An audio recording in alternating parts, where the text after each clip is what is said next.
Hey, what's going on, everyone? Welcome back to the channel, and today we're going to spend some time breaking down the brand new Conan Exiles Update 2.115 in the most detailed way possible.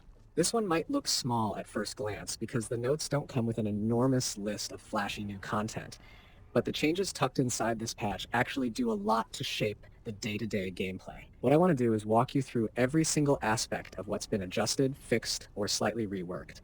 And while I go over each piece, I'll also talk about how this is going to matter for you as someone who's playing in either single player, on a private server, or out in the Wild West of official servers where PvP, raiding, and survival are always part of the bigger picture. And don't worry, I'm going to keep this conversational like we're just hanging out and going over all of it together, not some dry patch note read through. So let's start with the most noticeable tweak that players are already picking up on, and that's the change to the Larval Horrors in the Dark Dregs dungeon. These creepy, writhing little monsters have always been one of those encounters that can catch new players completely off guard, especially when you don't have the best equipment or you're trying to get through with just basic weapons. The update has increased their attack range, which at first sounds like bad news, right? Why would we want enemies to be able to reach us from further away? But here's the thing. This was likely done because their AI and attack hitboxes weren't always connecting properly. You could kind of cheese them by backing up and letting their animations play out without much consequence. And that breaks the tension of what's supposed to be a creepy dungeon crawl. With this fix, the fight is going to feel more dangerous, more engaging, and less exploitable. You'll actually need to respect the mechanics of the dungeon, stay on your toes, and pay attention to positioning rather than just walking backward and poking from safety. Now, this change has ripple effects. Think about it if you're playing on a PvP server and you're trying to run dregs for resources or to push your character progression. Other players might be lurking around waiting for you to come out, and the last thing you want is to go in, underestimate the Larval Horrors, and get wiped because you didn't adjust to their new range. That's why I think this update is subtle but important. It forces you to approach the dungeon with fresh eyes, and it stops people from feeling like they can breeze through without consequence. I've already heard from some community members who say that this tweak made their runs feel more intense, and honestly, I think that's the point. Conan Exiles has always thrived on that feeling of being in constant danger, whether from NPCs, monsters, or players. Moving over to one of the more light-hearted fixes, house pets like cats and turtles can no longer open doors. Yes, you heard that correctly. If you've ever had your base feel just a little too interactive with the small critters wandering around, that's been resolved. It's one of those weird bugs that makes for hilarious clips, but doesn't exactly make sense for immersion or gameplay balance. I mean, imagine logging in and wondering why the door to your storage room is wide open, thinking maybe someone raided you, only to realize your little turtle companion was the culprit. Funny, but not exactly how survival should work. So that's out the window now, and it brings the game world back to a place where things make sense again. Your doors will stay shut unless you, another player, or a thrall interacts with them.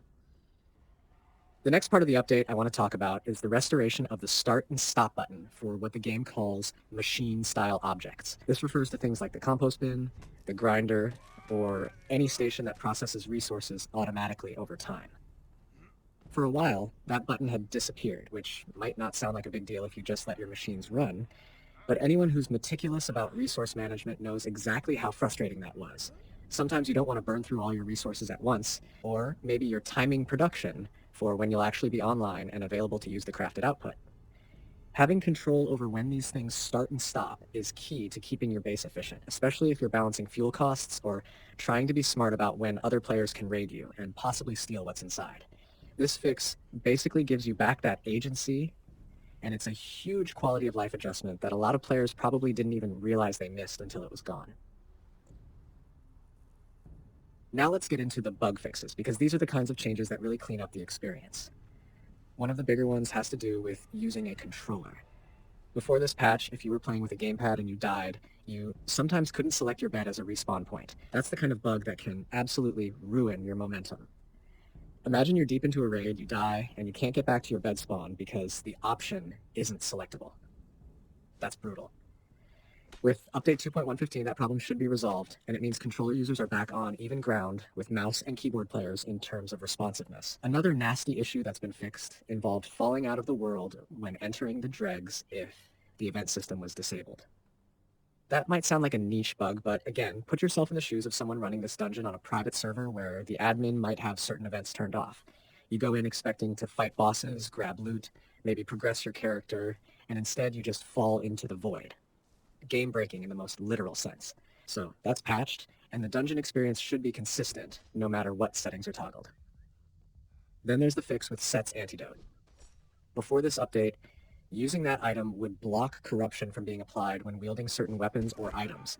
Corruption is supposed to be a core mechanic that balances out high-level power and certain artifacts, so being able to bypass it was clearly not intended. Some players were using it as a cheeky little workaround, which threw off the balance of the game. Now that it's fixed, corruption works the way it's supposed to, and items that are meant to come with that cost actually carry it again. That's good for fairness, and it's good for keeping the survival aspect intact, because Conan Exiles is at its best when there's always a trade-off to the choices you make. All of this together might make Update 2.115 look small on paper, but if you think about the flow of your everyday gameplay, every single one of these tweaks matters. You're going to feel the Larval Horror change the next time you run Dregs. You're going to notice your pets behaving more realistically at your base. You're going to appreciate having full control of your crafting machines again. And you're definitely going to feel relieved the next time you die with a controller in hand and can actually select your bed as your respawn. And I think that's worth highlighting, because sometimes people look at patches and say, oh, it's just a hotfix, nothing major. But the reality is that these small fixes are what make the game smoother and more enjoyable in the long run. Big, flashy content updates are great, but they're not what you interact with every single session. It's these background tweaks that make the whole experience feel stable and immersive. If you've been playing Conan Exiles for a while, you know that it's a game built on systems stacked on systems, and if even one of them isn't functioning correctly, it can throw everything off. So even though 2.115 doesn't add new dungeons, weapons, or cosmetics, it's a patch that matters more than it might appear. Now, let's take a step back and think about the philosophy behind updates like this.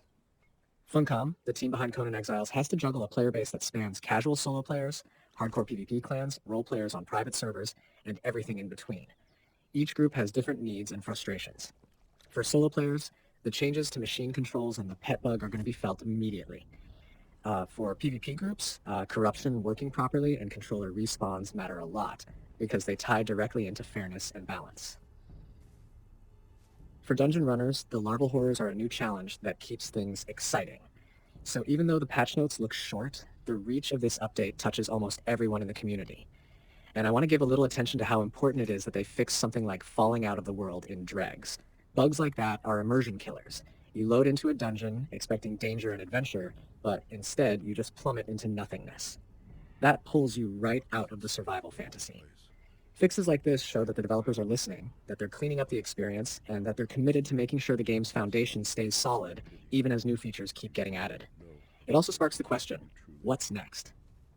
When developers put out a hotfix like this, it usually means they're cleaning the slate before preparing something larger.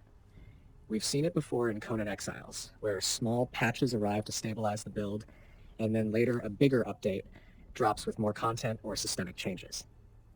I think 2.115 is one of those bridge patches, and that's why I wanted to take the time to talk about it in detail rather than just glance over it. If you care about the health of the game, patches like this are the backbone of your experience.